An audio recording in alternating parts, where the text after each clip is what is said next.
Normally at the start of June every year, we have the Australian Model Expo, and this year I was there again. It's held here in Melbourne at the Sandown Raceway on the King's birthday every year. We get 3 days in the long weekend, which gives us ample time to check out all the contest entries in the competition. And just like every year, there is some exceptional stuff. One of the big things I noticed this year was how many large-scale model entries there were. For instance, like that Y-Wing fighter from Star Wars, also Ashoka there, she was huge, absolutely huge entry. There was a great range of themes in this year's competitions, including this from MAK. This was so nicely detailed. There was even a Boylai Hobby Time inspired diorama with this Imaginary West entry.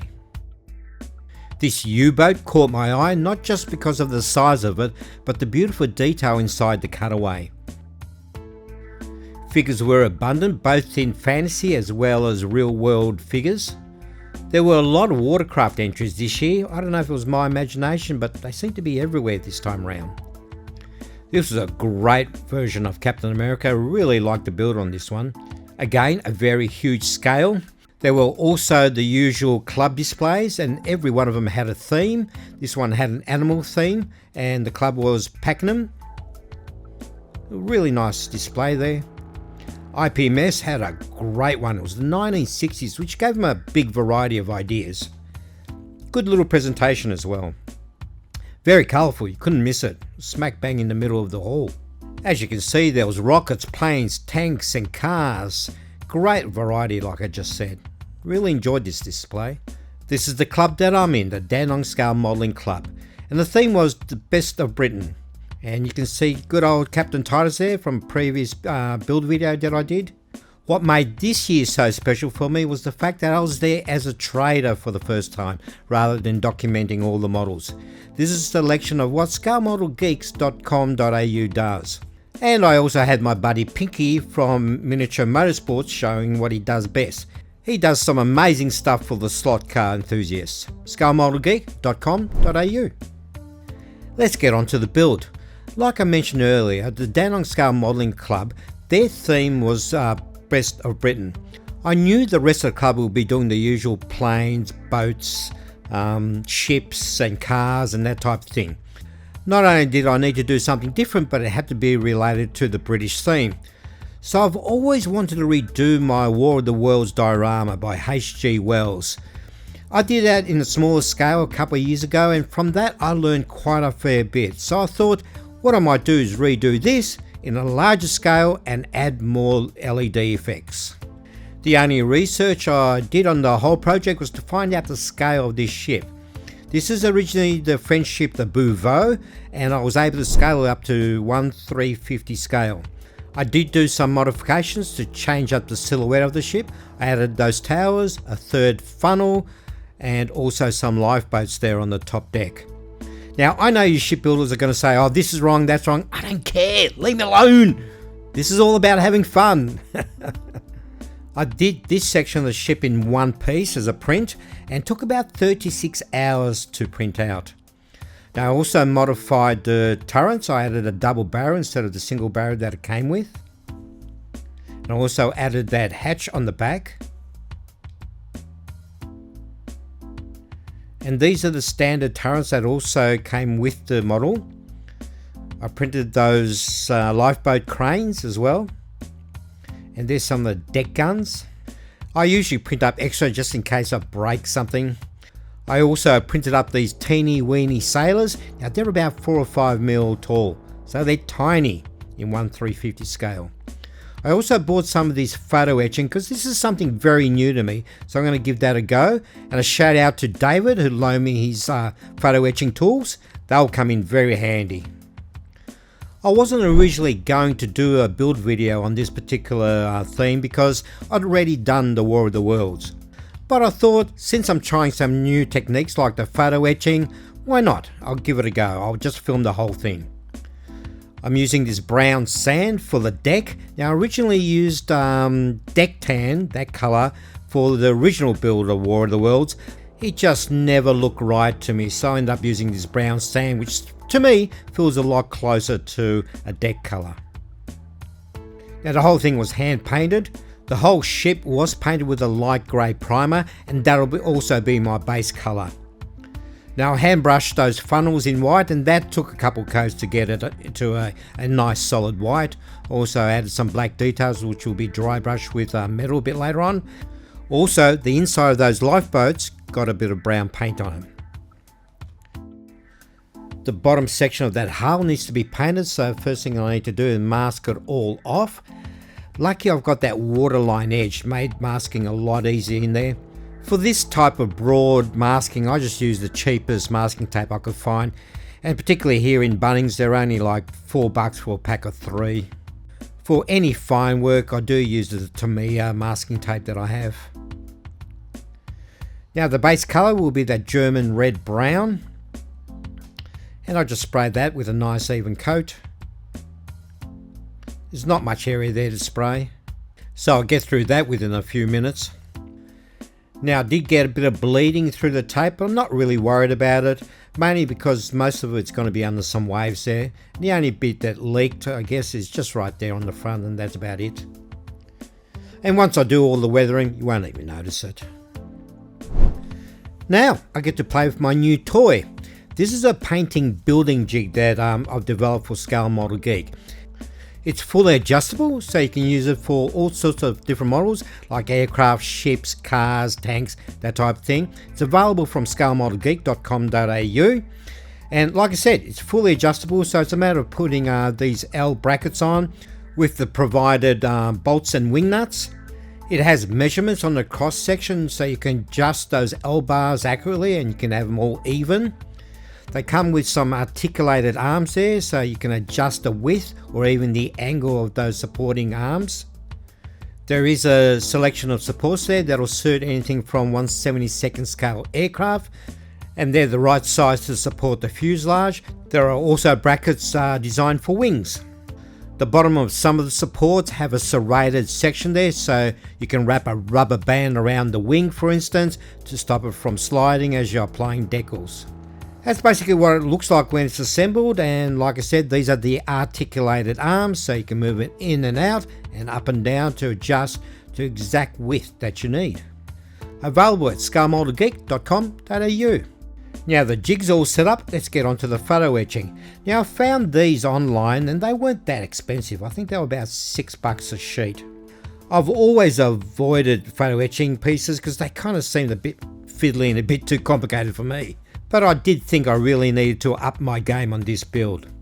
To create the curve of the bow, I'm just using this steel rod that I got in the set from Dave, and just bending some of that photo etch part around it and adjusting it and fine tuning until it gets to the right dimension, to the right angle, and then a bit later on I'll super glue that into place.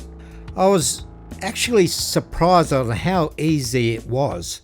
I thought it was going to be a lot more complicated and a lot harder, but it turned out to be quite, well, therapeutic actually. I enjoyed that process. All those photo etch parts then get a coat of some flat white paint, and I did do a couple of thin coats. To hold those parts into place, so I'm just using a bit of super glue here and sticking it down at one end, then slowly moving it across. Good news, this process went pretty well.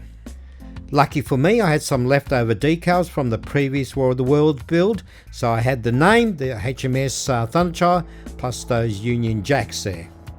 Yeah, I know, I got told that they didn't have Union Jacks on the side of the funnels. Don't care, this is my imaginary world.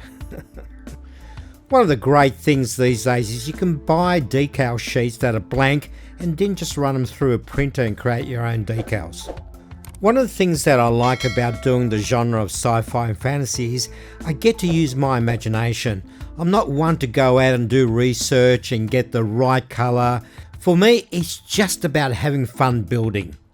With that all done, let's get on to the weathering. I'm starting off with this wash, which is a dark brown. Give the whole ship a bit of spritz of water just to make sure that wash doesn't pool up too much. The weathering is one of the processes I enjoy most. This is where it starts to come to life and also starts to create a character.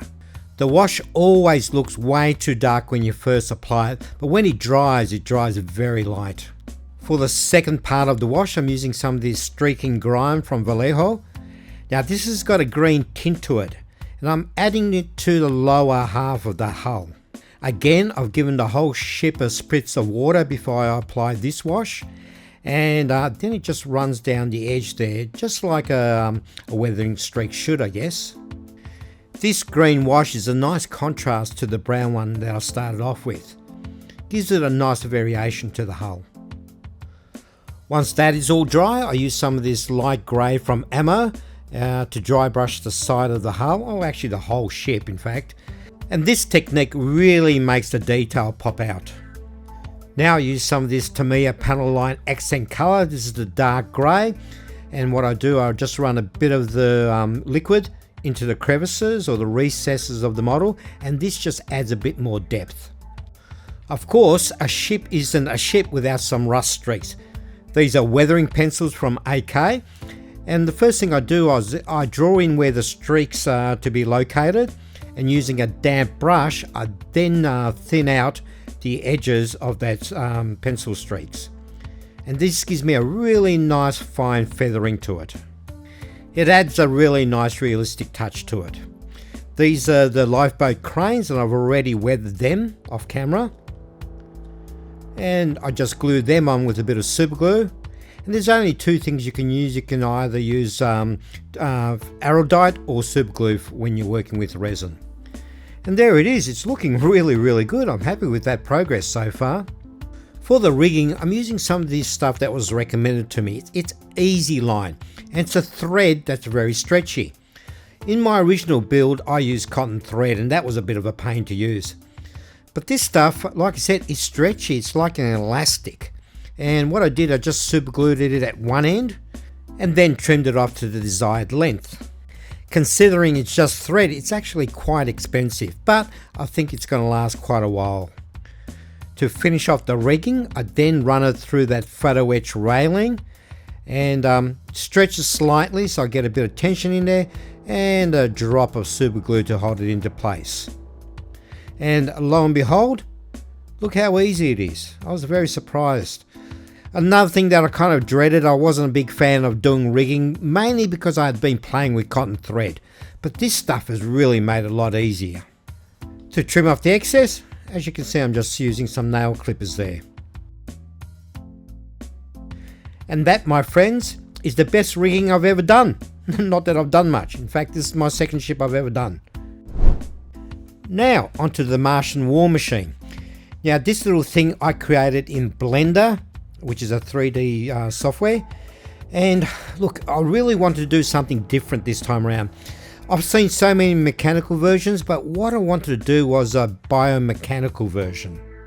I really wanted to give it the sense that this Terror was alive. When I created it, I needed to make sure it was hollow so I can put the electronics in the middle of it. And the legs had a channel in them so I can run a wire through them. I wasn't sure where I was going to place the legs, so I left the holes out in the design and just manually drilled them once I worked out where I wanted to put the legs. Make sure you wear a mask for this process. Now these are 1.5mm wires designed for 12 volt. I'm just cutting enough wire so I've got a bit sticking out of the body and also sections sticking out the bottom of the leg to go through the base. 2 out of the 3 legs will need wires going through it, a positive and a negative. Then once I've threaded through the body, I then give it a big knot so it doesn't get pulled out. Then the rest of the wire gets threaded through the 3 pieces of each leg. Starting with the upper section, this is the middle section, then the lower leg.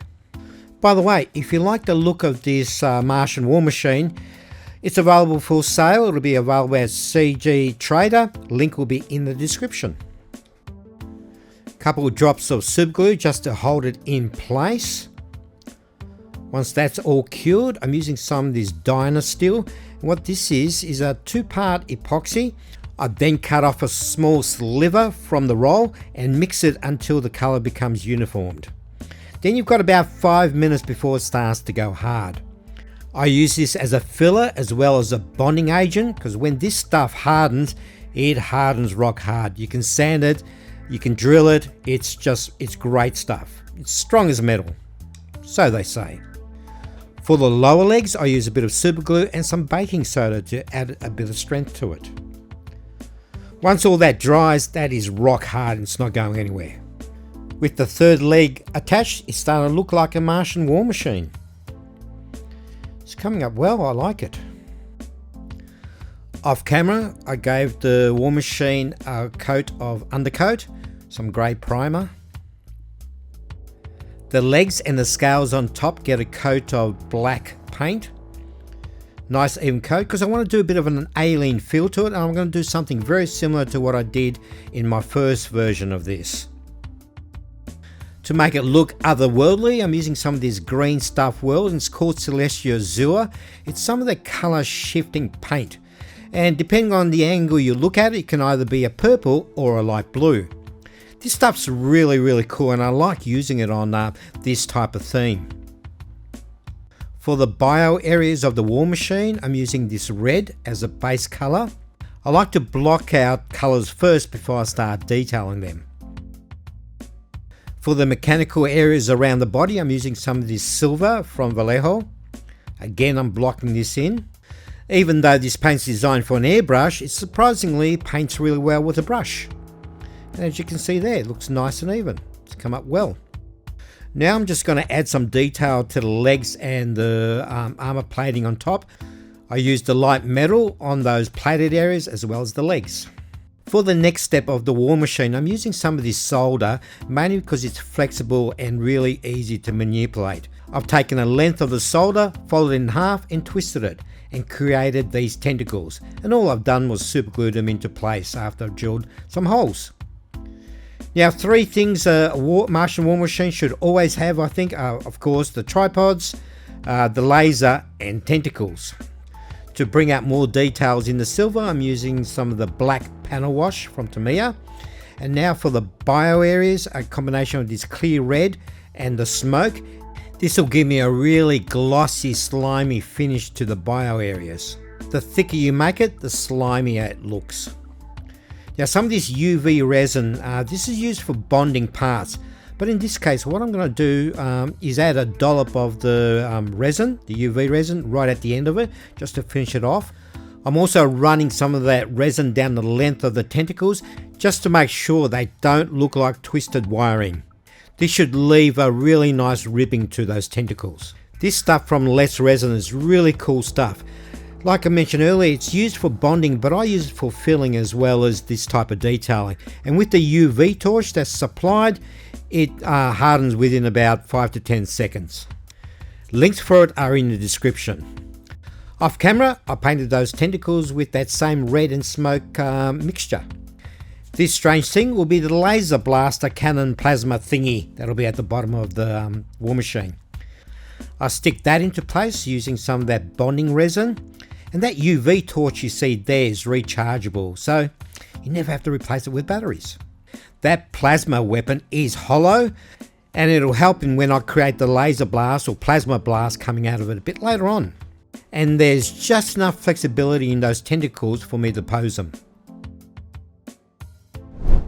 Okay, let's get into the electronics. For this project, I'll be using the 5mm LEDs. They're 3 volts each. And also these circular discs that I cut out with my laser cutter, and I drilled some holes in there for the LED terminals to poke out the back. And as you can see, I'm just super gluing them into place. I have a green, blue and a red LED. Yeah, that clear one's supposed to be red, but it will give me some problems a bit later on. That battery pack holds 2 AA batteries, which gives me the 3 volts. And you can just barely see the red one. Kind of when it's straight on, you can see it. It doesn't quite glow like the other two. Here I'm soldering the LED array to the wires that are inside the body. These soldering joints are pretty straightforward.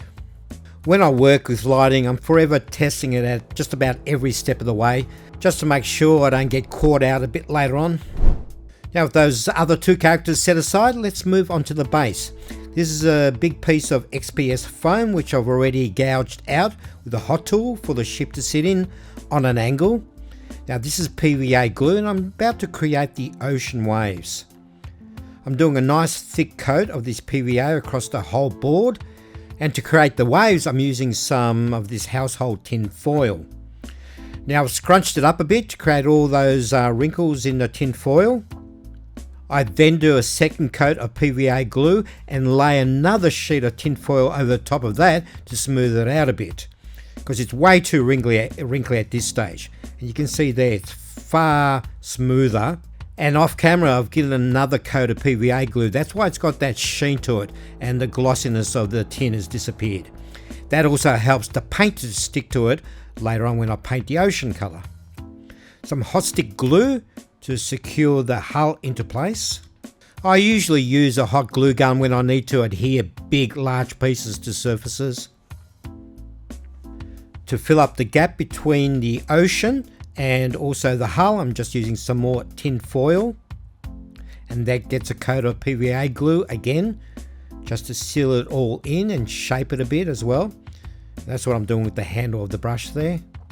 Now I'm going to use some of this modelling paste that was on special for about $9 in Australia here, and I'm going to use that for the waves that are hitting right against the hull. This paste goes on quite easily using that little spatula, and I can give it a rough shape of some waves there, and I'll run it right along the full length of the hull. I then hit it with an airbrush to give it those wavy wave shapes.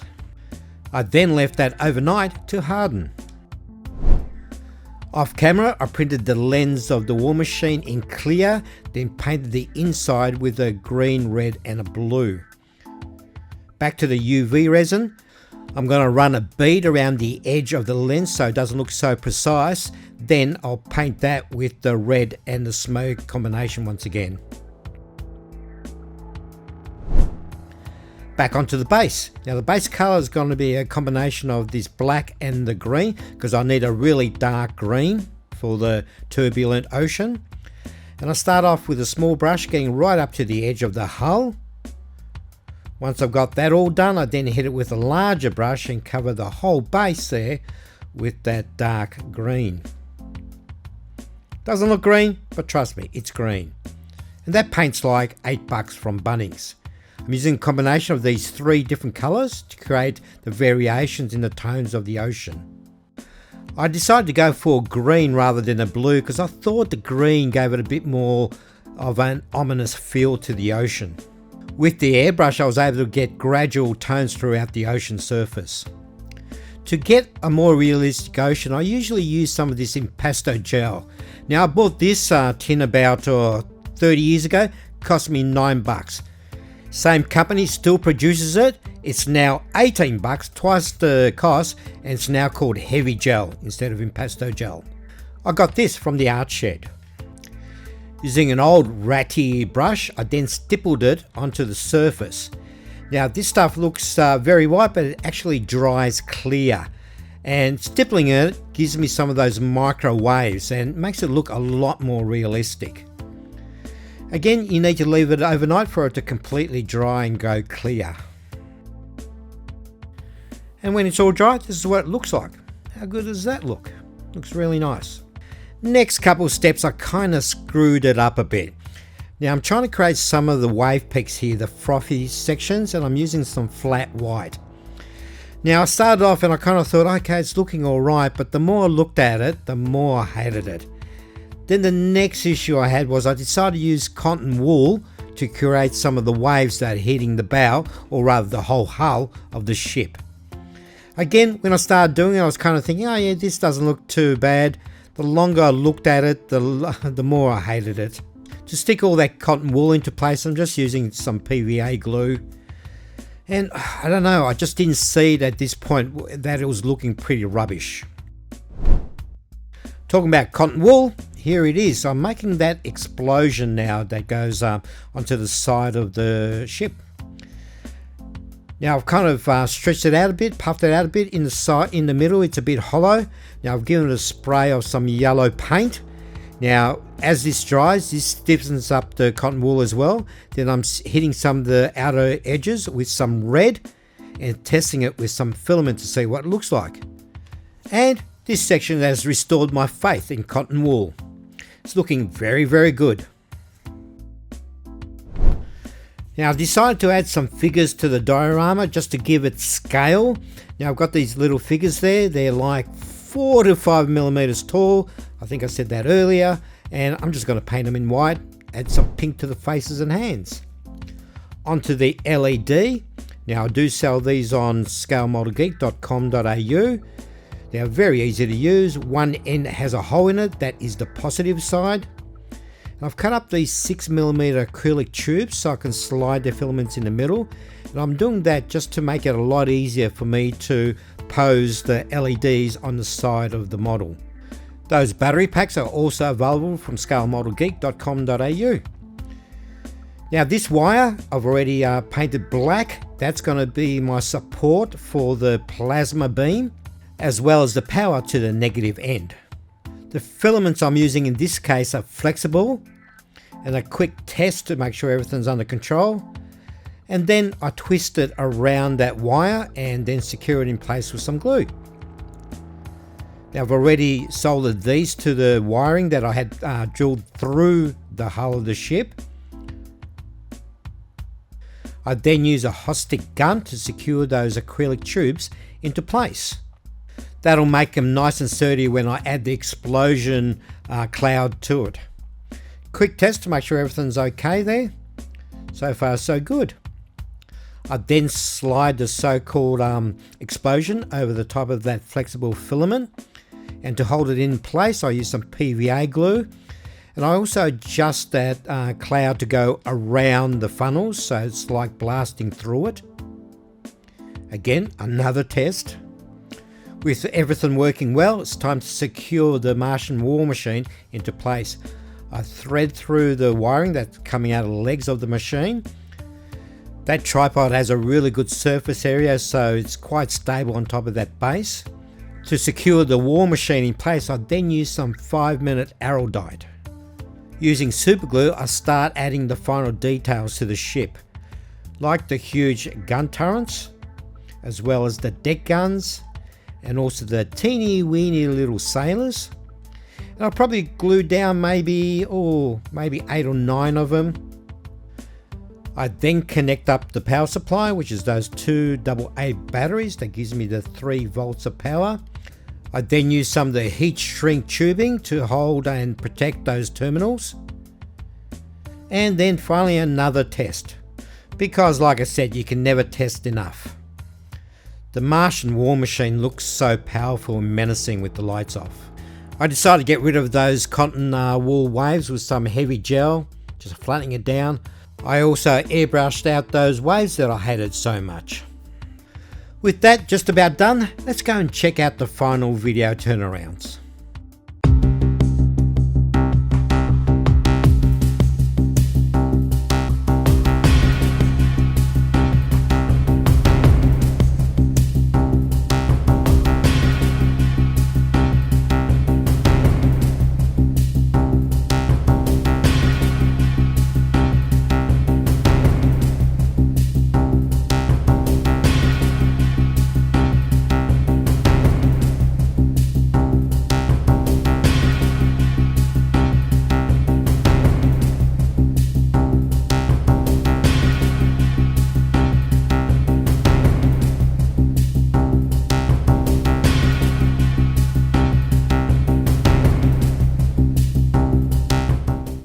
I really enjoyed doing that build, especially since I got a second chance at doing a theme that I really enjoyed doing. Let me know what your thoughts were about the build. In the meantime, go and check out some of my other builds that I've done. If you haven't already, smash that like button, subscribe, and I'll see you in the next build.